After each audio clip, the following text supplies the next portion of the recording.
कितना डरावना है, ये मंजर कितना भयावह है। देखिए जो इसकी जद में घर आए हैं, जो इसकी जद में इमारतें आई हैं, कैसे ताश के पत्तों की तरह ढह गई हैं। दरअसल बादल फटने से अचानक फ्लैश फ्लड आया और जब फ्लैश फ्लड आता है तो बहुत तेजी के साथ पानी मलबे के साथ नीचे आता है, बड़े बड़े बोल्डर्स के साथ नीचे आता है। पूरा का पूरा जो पहाड़ का हिस्सा है वो नीचे की तरफ बहने लगता है, जिसकी वजह से भारी तबाही मचती है। देखिए थोड़ी देर के लिए तो ऐसा लगा कि इस पूरे इलाके को फ्लैश फ्लड ने अपनी चपेट में ले लिया है, क्योंकि कुछ दिख नहीं रहा था।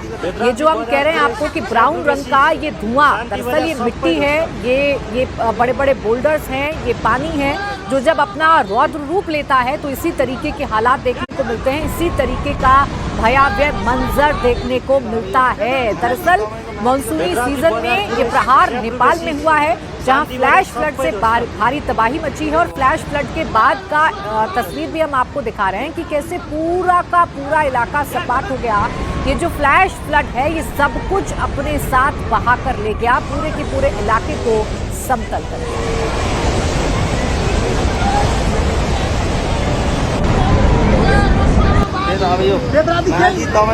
बेदराजी बजार पुरै स्याब्रु बेसी शान्ति बजार सबै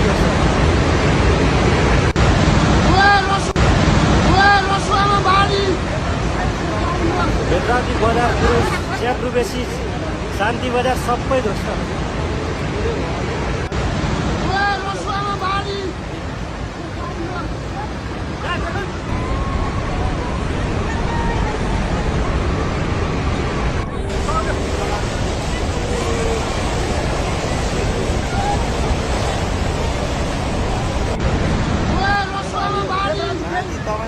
बेदराजी बजार पुरै स्याब्रु बेसी शान्ति बजार सबै ध्वस्त।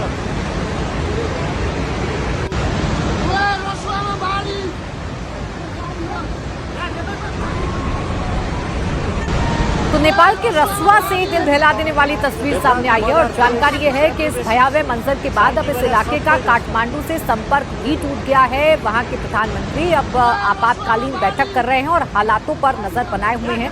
कोशिश की जा रही है कि लोगों को अगर वहां फंसे हुए हैं तो उनका रेस्क्यू भी किया जाए। अभय पाराशर मेरे सहयोगी जुड़ गए फोन लाइन पर। अभय बताइए क्या जानकारी इस हादसे को लेकर आपके पास है? देखिए प्राची, अभी जो जानकारी मिली है, नेपाल के रसवा गढ़ी का एक टिमुरा इलाका पड़ता है, जहां पर आज नेपाल के लोकल समय के हिसाब से सुबह लगभग 9 बजे के आसपास काफी तेज रफ्तार में ये बाढ़ आई है। और अभी जो जानकारी मिल रही है, जो हमारे वहां पर लोगों से जो बातचीत हो पाई है, लगभग 1000 के आसपास लोगों के बहने की खबर इसमें है। हालांकि नेपाल सरकार की तरफ से आधिकारिक पुष्टि अभी इसकी नहीं हुई है। राहत बचाव का काम लगातार चल रहा है। सुबह लगभग 9 बजे का समय था नेपाल का। उसी दौरान ये जो इलाका है ये चाइना बॉर्डर से जुड़ा हुआ इलाका है और वहां पर काफी तेज रफ्तार में अचानक से बाढ़ आई और उसके बाद वहां पर काफी घर थे, उनके भी बहने की खबर है। लगभग 1000 लोगों के लापता जानकारी जो शुरुआती तौर पर मिल पा रही है। चाइना बॉर्डर से जुड़ा हुआ रसुआ का ये इलाका है, जिसे रसुआ गढ़ी भी कहा जाता है। रसुआ के टिमुरे इलाके की ये घटना है सुबह 9 बजे के लगभग की और फिलहाल वहां पर राहत बचाव का काम जारी है। काठमांडू से जो रास्ता इसका डायरेक्ट कनेक्ट होता था, बताया जा रहा है कि वो कट गया है। इस वजह से राहत बचाव की जो सामग्री है उसको पहुंचाने में समय वहां पर लग रहा है। हालांकि नेपाल भाई बड़ी जानकारी आप दे रहे हैं कि अभी जानकारी मिल रही है कि 1000 लोग इस फ्लैश फ्लड में बह गए। हालांकि आधिकारिक पुष्टि होना अभी बाकी है। साथ ही साथ जितनी इमारतें थी वो सारी की सारी बह गई हैं, जैसा हम तस्वीरों को देखकर भी समझ सकते हैं। शुक्रिया आपका अभय तमाम जानकारी के लिए। मेरे सहयोगी नीतीश चंद्र इस वक्त हमारे साथ जुड़ गए हैं, सीधा उन्हीं के पास चलते हैं। नीतीश, आपके पास क्या जानकारी मिल रही है? अभय जैसा बता रहे थे कि 1000 लोग बह गए हैं, लापता हैं, रेस्क्यू ऑपरेशन अभी चल रहा है मौके पर।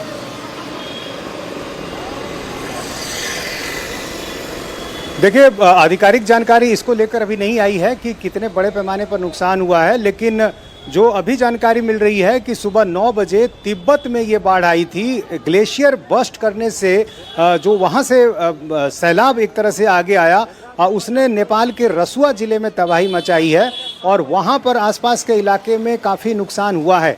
अभी आकलन किया जा रहा है कि कितने बड़े पैमाने पर नुकसान हुआ है, लेकिन नेपाल पुलिस की तरफ से और आधिकारिक तौर पर जो जानकारी दी गई है उसमें लोगों से आसपास के जो ज़िले हैं वहाँ सतर्क रहने को कहा गया है। उस रास्ते जाने वाली जो सड़कें हैं उनको बंद कर दिया गया है ताकि उधर कोई आवाजाही ज़्यादा ना हो।